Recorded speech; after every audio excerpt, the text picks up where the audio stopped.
Tremendo zafarrancho culminó la sesión del Congreso Nacional convocada para este día en horas de la mañana, donde los diputados de oposición demandan un juicio político contra el mandatario Juan Orlando Hernández por sus presuntos vínculos con el narcotráfico, que han trascendido precisamente en el juicio de su hermano Tony Hernández en una corte de Nueva York.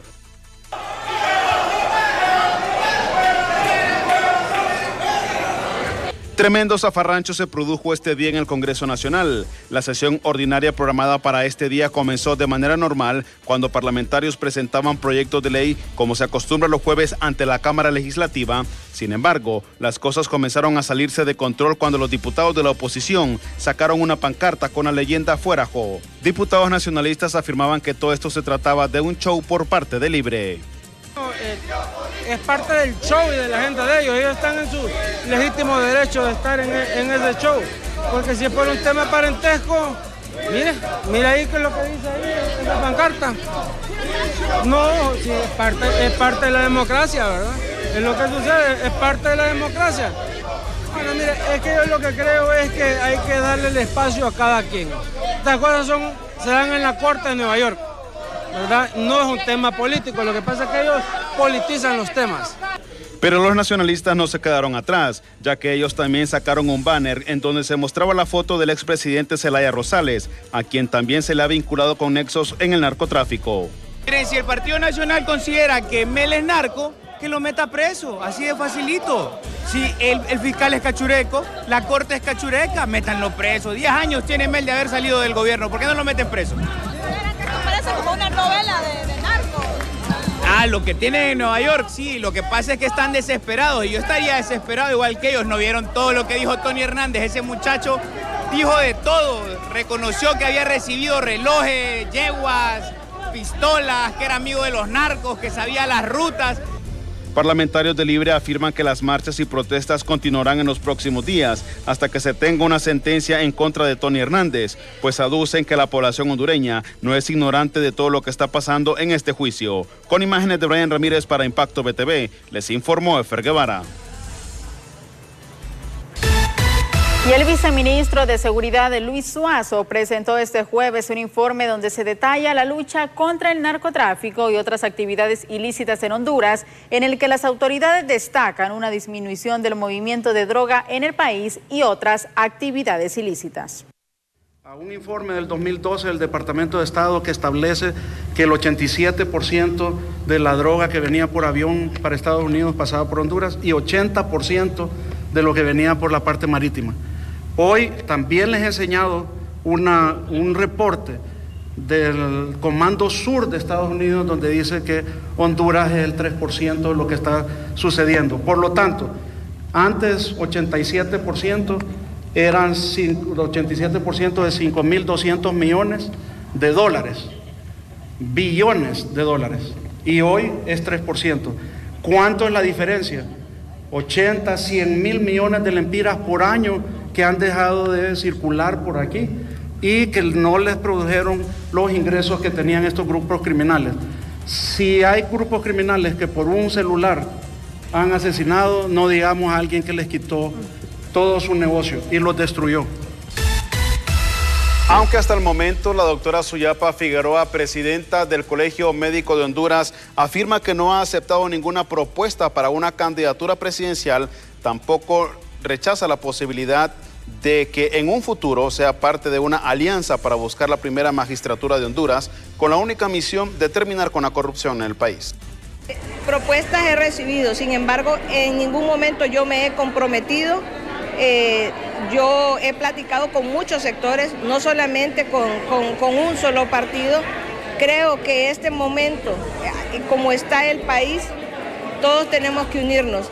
Y recuperar el país va a necesitar de una gran alianza, incluso de miembros del Partido Nacional, quienes definitivamente no todos son corruptos.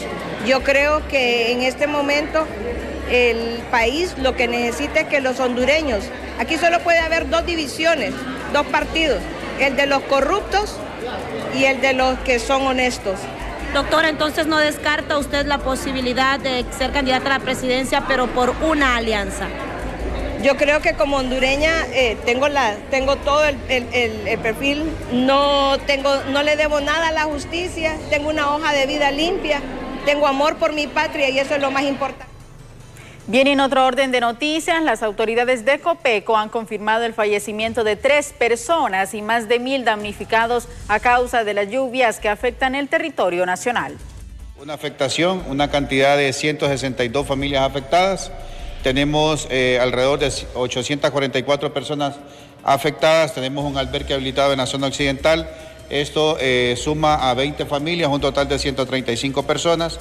Tenemos 3 personas fallecidas, incluyendo las 2 que usted mencionó del lado sur del país, 122 viviendas dañadas, 2 viviendas destruidas, tenemos derrumbes 9, tenemos áreas incomunicadas 13, centros educativos dañados tenemos 3, tenemos árboles caídos un total de 14, incluyendo el de la CEA 13 en Tocoa el día de ayer, desbordamiento de ríos un total 7, carreteras dañadas 5 y cajas puentes dañadas tenemos 4. Dentro de esos datos de las personas que resultaron muertas producto fallecidas por las lluvias debido a ahogamiento, tenemos a la niña Katia Ordóñez de 5 años, esto en Choluteca, municipio de Linaca.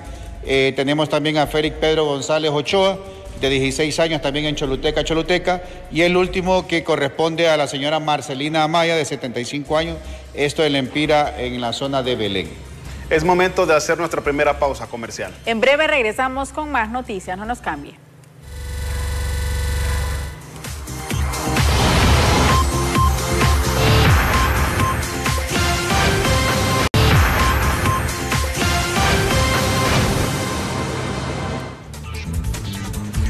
7 de la noche con 14 minutos, gracias por continuar informándose con nosotros. Y debido a las últimas sequías que se han dado en el país y al mal uso de parte de la población del agua, el Poder Ejecutivo presentó al Congreso Nacional una iniciativa de ley para que la asignatura académica Uso Adecuado del Agua sea parte del pensum académico. Con el objetivo de crear concientización en las nuevas generaciones sobre el uso racional del agua, el Poder Ejecutivo presentó al Congreso Nacional un proyecto de ley que va orientado a que en los centros de educación gubernamental y privado, así como universidades, se imparta una asignatura que cree conciencia sobre el uso del agua. Y va dirigido a instruir a la Secretaría de Estado en los despachos de educación para que pueda y para que incluya dentro de los planes de estudio de las escuelas públicas y privadas, desde prebásica, básica y educación media, lo que es la temática sobre el uso racional y eficiente del recurso hídrico y la protección de sus fuentes generadoras, teniendo en consideración la adaptación y mitigación al cambio climático. Se le exhorta a lo que son las máximas autoridades de las universidades públicas y privadas para que pueda incluir en su currículo educativo esta temática. El secretario de la Presidencia manifestó que la iniciativa surge debido a la falta de cuidado que la población hondureña tiene con el uso de los recursos naturales y más con el tema del vital líquido. Honduras parte de una cultura de la abundancia, porque afortunadamente en Honduras el agua nos cae en abundancia del cielo, pero no hemos aprendido a gestionar el agua, a usarla racionalmente, porque el agua, como otros recursos, es limitada. Acabamos de pasar una crisis a nivel nacional que se vio reflejada más en las ciudades de Tegucigalpa y La Ceiba, por ejemplo, o La Paz. A dicho proyecto se asignó una comisión por parte del Poder Legislativo que se encargará de dictaminar dicho decreto y el mismo será presentado a la Cámara Legislativa para que sea discutido y aprobado en su defecto. Con imágenes de Brian Ramírez para Impacto BTV, les informó Efer Guevara. Con el propósito de fortalecer y trabajar en conjunto en el tema logístico de la zona norte, el alcalde de San Pedro Sula, Armando Calidonio, se reunió con una delegación del Banco Interamericano de Desarrollo y la designada presidencial María Antonieta Rivera para tratar el tema del plan maestro del conglomerado logístico del norte. Hemos recibido el día de hoy esta delegación del BID y encabezada por la designada presidencial, que han venido a hacer la primera visita por un tema logístico que se está trabajando para nuestro país. San Pedro Sula es un hub logístico y turístico por excelencia y agradecemos mucho ese acercamiento.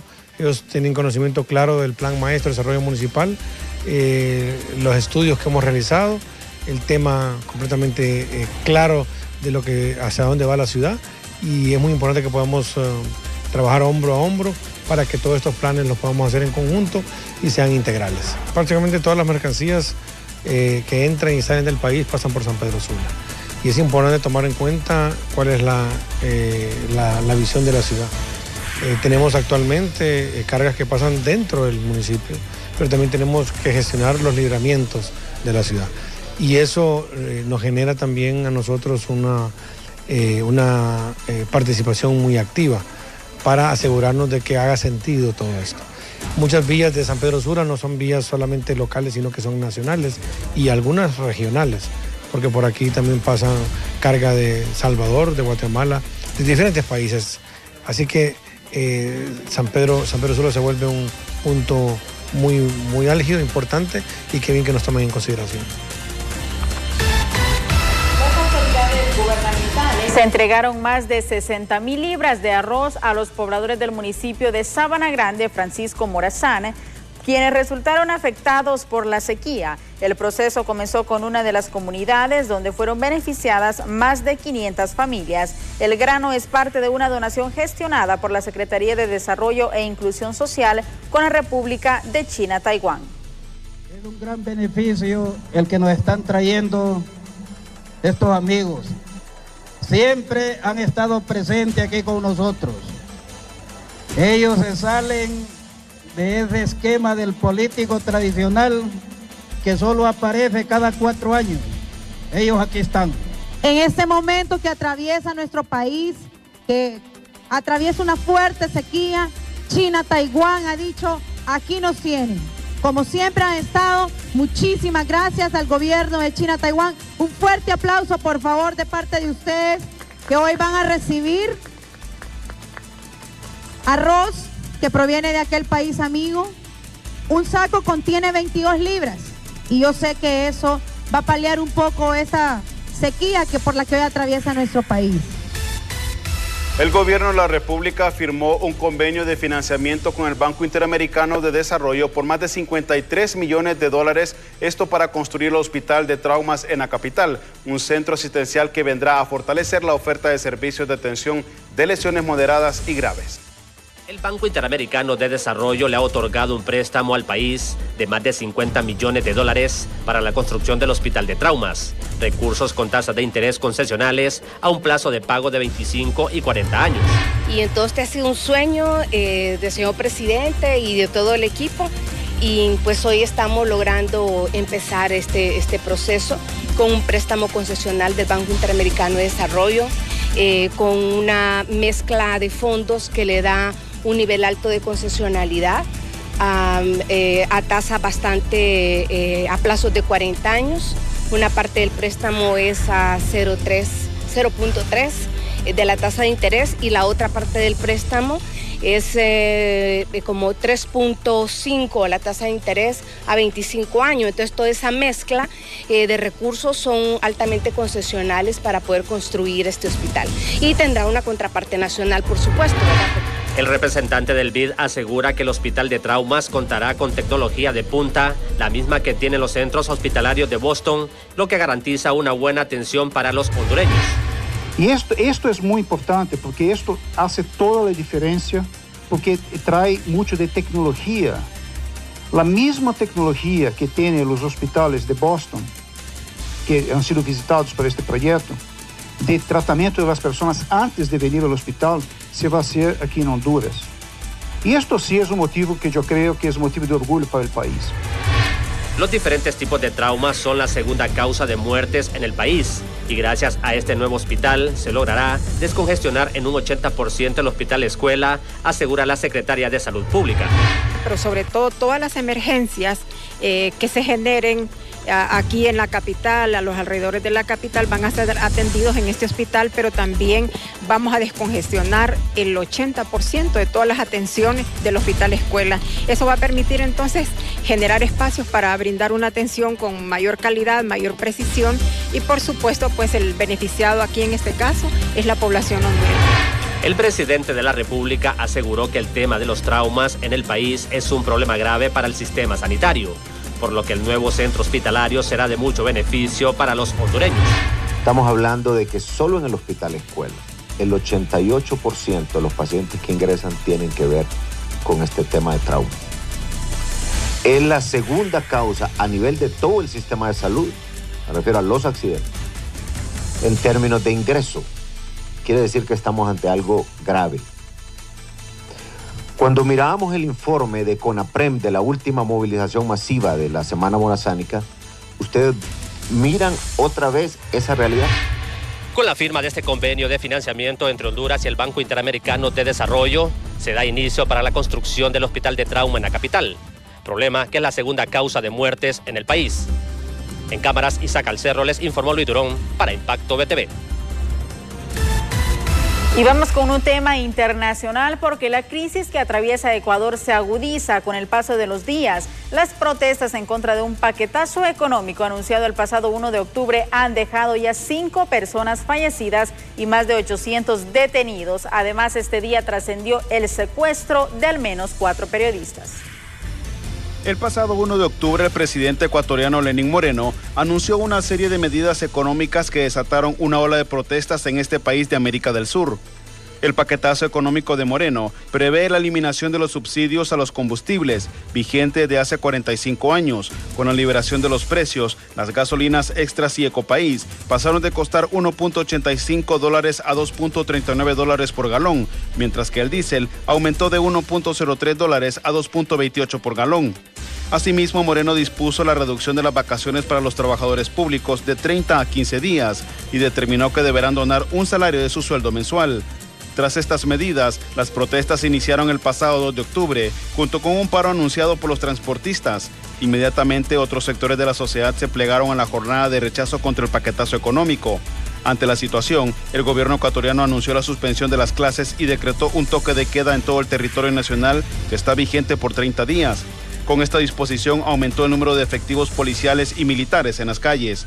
Poco a poco las manifestaciones en las calles fueron ganando respaldo, como el de los indígenas de la región Sierra y Amazonia. Ahora, miles de miembros de los pueblos originarios se mantienen concentrados en el Parque El Arbolito de la capital ecuatoriana. La policía de Ecuador y militares salieron a reprimir las manifestaciones. De acuerdo con cifras de la Defensoría del Pueblo, para este día se registraron 5 muertos en medio de las protestas.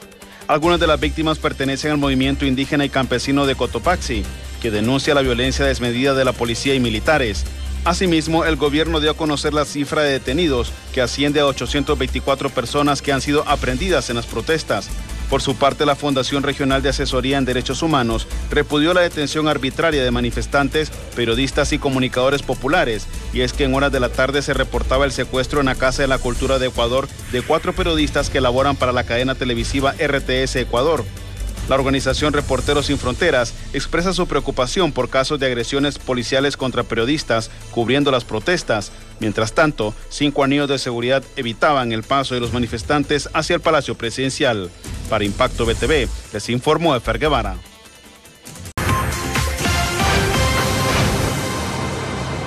Continuamos con más información y en el Día Mundial de la Salud Mental, las autoridades del Hospital Escuela reportan más de 220 suicidios en lo que va del año, por lo que han puesto en marcha el primer centro de atención psicológica para reducir el número de hondureños que intentan quitarse la vida. El suicidio se ha convertido en una epidemia universal. Según cifras de la Organización Mundial para la Salud, cada 40 segundos una persona se quita la vida. Y en Honduras ya se reportan más de 200 suicidios, cifra que va en incremento, siendo los jóvenes entre los 14 y 29 años los más vulnerables a atentar contra su humanidad. Por cada suicidio hay 20 intentos fallidos. En Honduras, por las encuestas de la violencia, que están bien actualizados esos datos estadísticos por el observatorio, podemos decir que lo que va de año, de enero a junio en este semestre, se han efectuado 220 suicidios. Estamos hablando que cada mes un suicidio, más de 30 suicidios mensuales. Ante el incremento de las enfermedades mentales, entre ellas la depresión que lleva al suicidio, el Hospital Escuela y la organización El Número de la Esperanza han unido esfuerzos para crear el primer centro de atención psicológico que atenderá en este hospital con el fin de reducir los suicidios.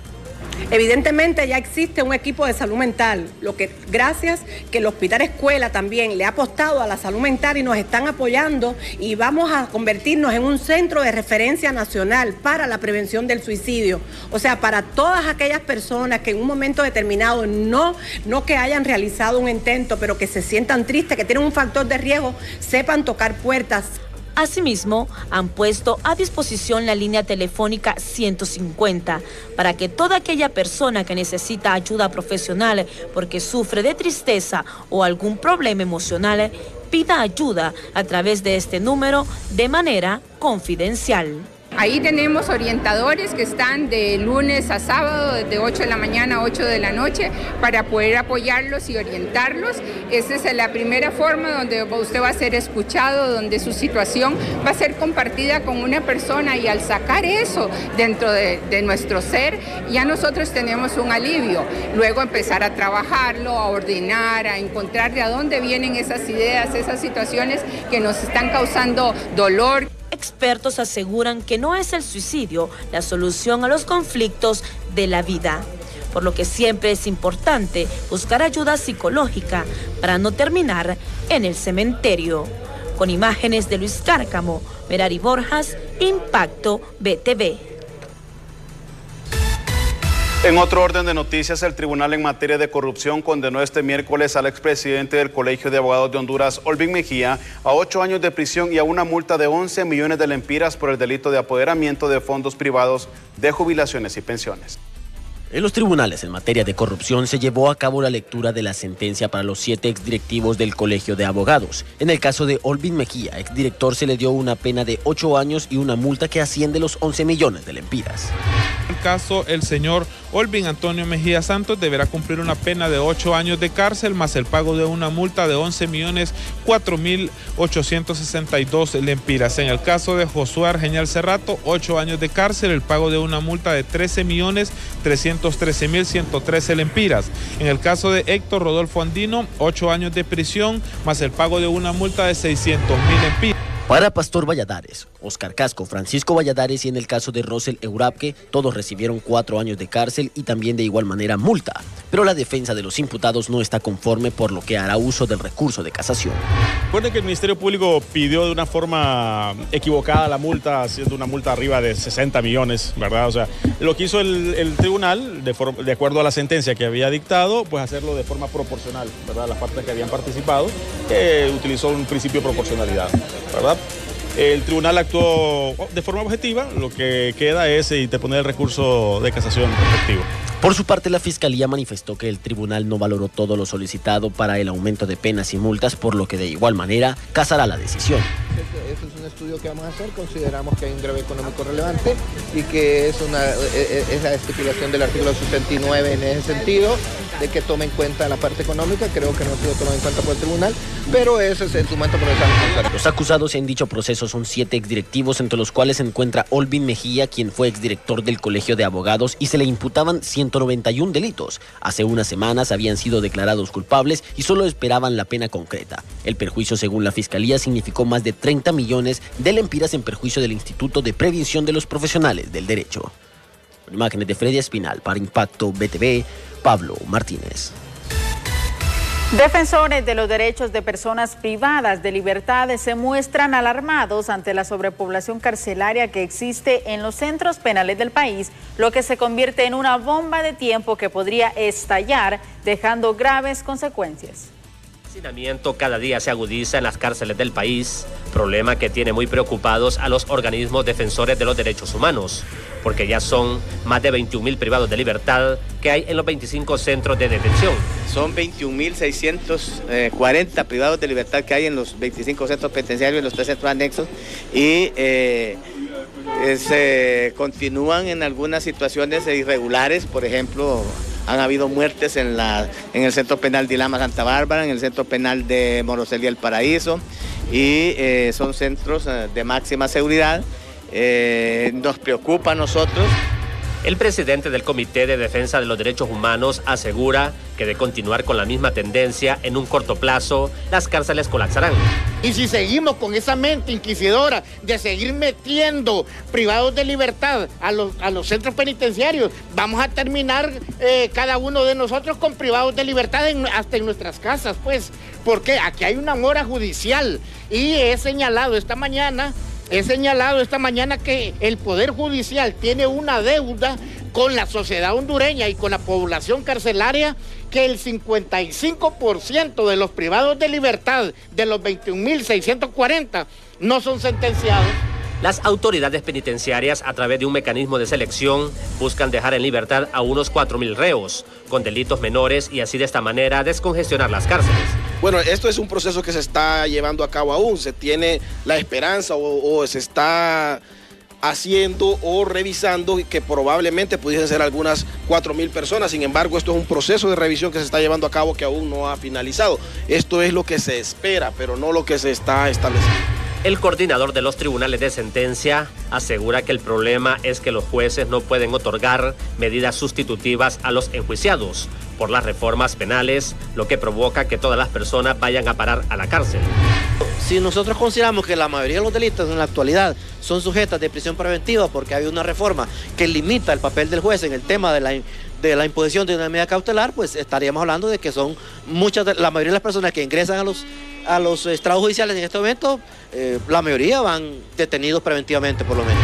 De los más de 21.000 privados de libertad, el 85% no han sido condenados, problema que refleja la elevada mora judicial que tiene la Corte Suprema de Justicia con la población penitenciaria.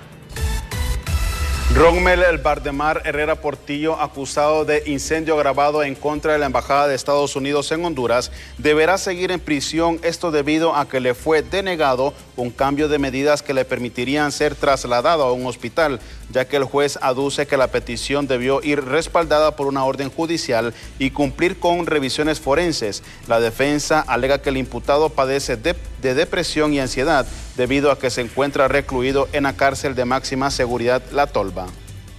El día de hoy se desarrolló una audiencia de revisión de medidas para el ciudadano Rommel Valdemar Herrera Portillo, acusado de incendio agravado en perjuicio de la Embajada Americana. En esta ocasión, pues, tal petición fue declarada sin lugar. Ellos están solicitando este joven sea trasladado a un hospital en virtud de que está padeciendo trastornos como depresiones y ansiedad. Pero esta solicitud pues no tiene que ir respaldada por una orden judicial, luego pasar a la medicina forense y hacer ellos a la respectiva evaluación. Una vez que hagan esto, pues el juez estaría tomando en consideración la petición de la defensa de este ciudadano.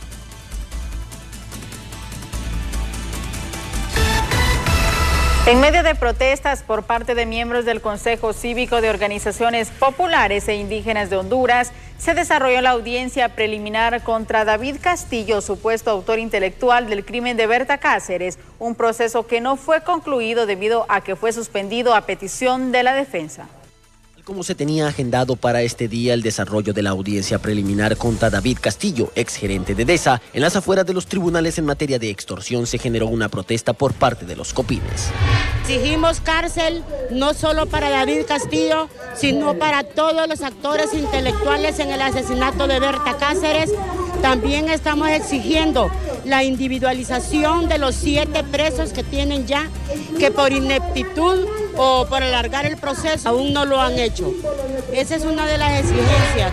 Dicho proceso fue suspendido debido a que la defensa del acusado Castillo presentó unas nulidades que fueron declaradas sin lugar, pero se apeló las pruebas presentadas por la Fiscalía. No se puede llevar a cabo, no se puede elevar este proceso a un juicio oral y público sustentado en prueba falsa, en prueba que ha sido trastocada y manipulada por parte de una perita oficial del Ministerio Público. Están denunciados los fiscales, está denunciada criminalmente la perito que cometió ese delito. En este caso, el juzgado ha declarado sin lugar la nulidad que ha sido planteada bajo el concepto y el criterio que la Corte de Apelaciones de lo Penal ha ordenado que en este momento no se puede valorar prueba. Miembros del COPIN manifiestan que esperan que los culpables obtengan penas ya que las pruebas son contundentes. No pidiéndole, sino exigiéndole que cese la impunidad en este país.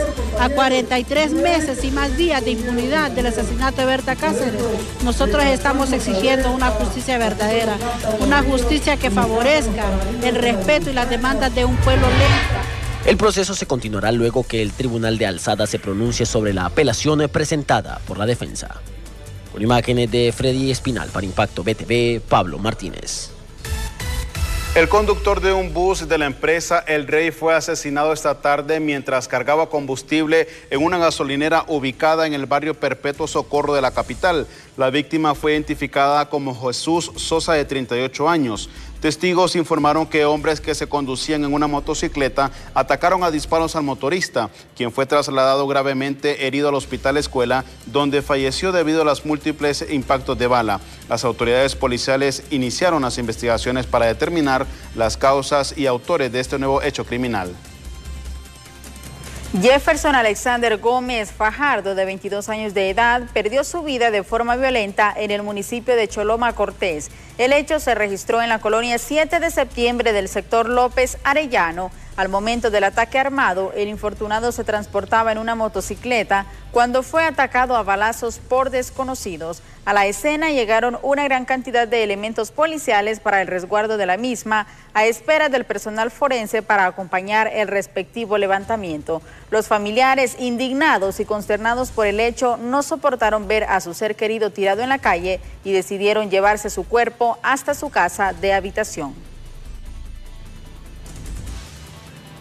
Hombres fuertemente armados que se transportaban a bordo de una motocicleta atentaron la tarde de este jueves contra el alcalde municipal de Huinope, El Paraíso. Según se conoció, los delincuentes dispararon en varias ocasiones contra el vehículo que él conducía cuando transitaba por el kilómetro 18 en el sector de Uyuca, en la carretera a Oriente. Hasta los momentos, el estado de salud del alcalde Edilberto Espinal es reservado, quien se encuentra en un centro asistencial recibiendo atención médica. Bien, hacemos una nueva pausa comercial, pero regresamos, Efer, con la acción deportiva. Por favor, no nos cambie porque tenemos más información.